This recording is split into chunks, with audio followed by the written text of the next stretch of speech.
Hello, scholars, and welcome back. This is now week 5 of POL450, Research Methods for Political Science. We've made a lot of progress in this course, and although we're only at week 5, we're already starting to put the pieces together and start to conclude this course as we work towards making our complete prospectus. Last week, we were able to finalize or refine our research question and adding those components of operationalizing our variables. This week, we now build upon that, where we look at sampling and survey research. Now that we've formulated our research question, this week we're working and building upon the process in which you are now going to figure out who and how you are going to answer your question. So let's look at our agenda for this week. We have our reading assignment this week, which is in Chapter 8 of our text. There's a couple PowerPoint lectures that I've included, and then there's 3 deliverables: Written Assignment 5, Application Exercise 5, and the Week 5 Journal Assignment. So let's take a closer look at each of these. For our PowerPoint lectures this week, it talks about sampling and surveys, and I've included 2 YouTube videos, one on sampling and one on survey research. Both of those, I think, will give you the necessary information to augment the PowerPoint and the reading that you've done this week. So I believe these will help you. Now let's jump into our assignments. For our written assignment this week, we'll start with our due dates. As always, these are due on Sunday at 11:59, and that will be April 4th for this week. And it's a 25-point assignment. So what I'm asking you to do is write 5 to 8 survey questions related to your research study. At least 3 of these questions should be open-ended, and the remaining questions can utilize nominal or ordinal level data. Be sure to specify who your participants are and whether you'll be conducting survey research or using interviews to gather your data. So quickly go over the rubric. Hitting all components, you get 15 points and 10 points for accuracy when it comes to writing skill, grammar, spelling, and APA citations and references. So what I'm asking for you is to write 5 to 8 survey questions. Now, these survey questions are going to be used, these will be the questions that you will use to answer your research question. So always keep in mind we're starting with our research question and we're building questions out on how we can answer that. Now, there needs to be some questions that are going to ask who our participant is.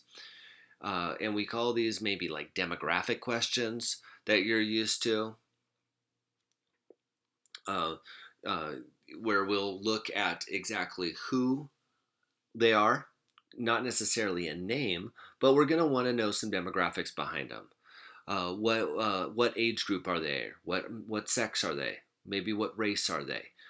Maybe where they live, educational levels. Some of them will be built directly into your question, especially if you're asking questions that are based upon does one group behave differently than another. But you're going to want to have some questions included in these that are demographic type questions, where you're asking who you are, where are you from, how old are you, male or female, and such, and the variations of that question, or of those questions. And then of various survey questions that are going to be used to answer your question. If they are open-ended, or you could have a Likert scale.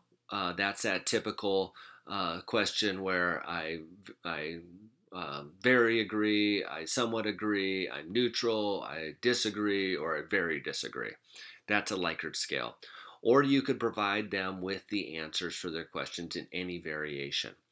But that is what we're looking for today, an actual instrument that we would call. That's the term that we would use in research, is what is going to be your instrument you're going to use to answer your research questions. Your research question, I correct myself. So 5 to 8. Remember, if you're struggling with the research questions, or to fill 5 to 8, understand that we're going to need some sort of demographic questions as well that can fill those 5 to 8.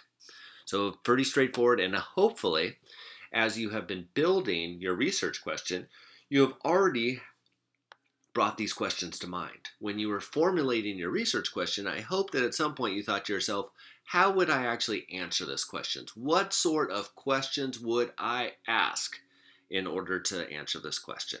And for this assignment, all you have to do is put them and formulate them. As I've mentioned in some of the previous videos, I have added already on the home screen a prospectus video, a prospectus example, and a prospectus diagram or format outline. And if you have any questions on what your survey question should look like, you can watch the video, you can look at the example, and understand that these survey questions are included in the appendix of our study and are part of the prospectus that we're going to be issuing.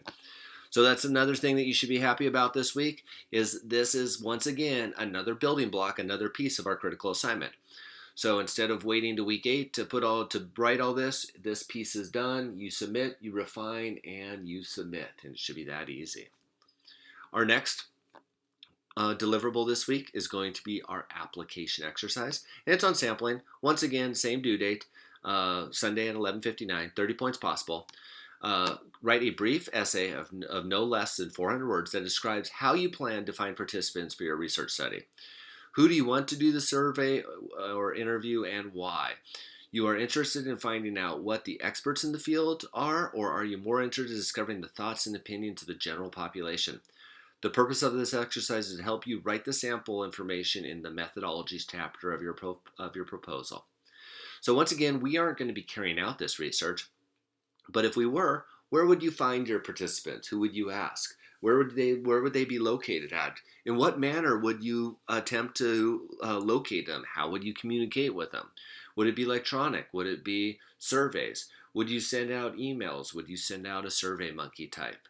All these are the questions that we're asking that you complete in this portion. And once again, like I said earlier, this directly builds upon the sampling portion, which is in that methodologies chapter, that chapter 3. So once again, we build this portion of it, we do it thorough and complete, and this is a piece that can be directly inputted into our final critical assignment. And finally, we have our journal assignment. In our journal assignment, please respond to each of the prompts given below. Your response to each prompt should be substantive and demonstrate writing skills appropriate for a 4th-year college course. What was most confusing to me in this week's lecture, video, or reading? If nothing was confusing, what was the most interesting or surprising? And what insights have I gained as this results of this week's activities? And really, I'm not trying to just have this as a filler. I want you to actually give me some insight into how are you going to answer your research question. Is it going to be difficult? Is it going to be easy? Where are you going to go? What is going to be the difficulties? And how is this related to typical research that you have been encountered before? And remember, we just came back, we're just coming off an election year.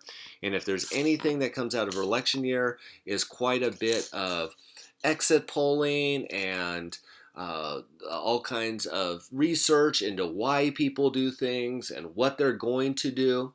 So you've been inundated with it for an entire year. Is your study feel that when you're in control, does it help? Is it complicated? Is it compounded? Do you feel that it's easy? Do you think that you can now are you enlightened by the process? But that's what this journal assignment is. And remember, journal assignments are an assignment where you would be talking directly to me. So I need some content to this. Answer those 2 questions with some substance and submit. Once again, Sunday by 11:59. And that concludes week 5. So as we look at it, fairly straightforward. It's all about sampling. It's all about building our research questions or our survey questions. We start with our research question. We formulate a series of questions on how we're going to answer that. We figure out who we're going to ask it to and how we're going to ask it, what's going to be that group, what's going to be that mechanism.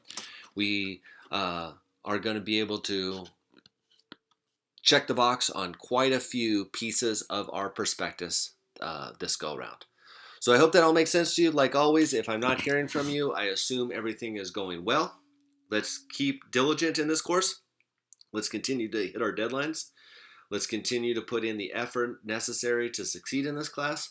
We're so far along that the end is here in no time. So let's just be diligent and finish out strong. I'll keep you in my thoughts and prayers this week. If you have any concerns, questions, comments, anything, get a hold of me. I can't imagine there isn't anything we can't solve if we communicate, but if you don't communicate, we will not be able to answer any of those or solve any of those.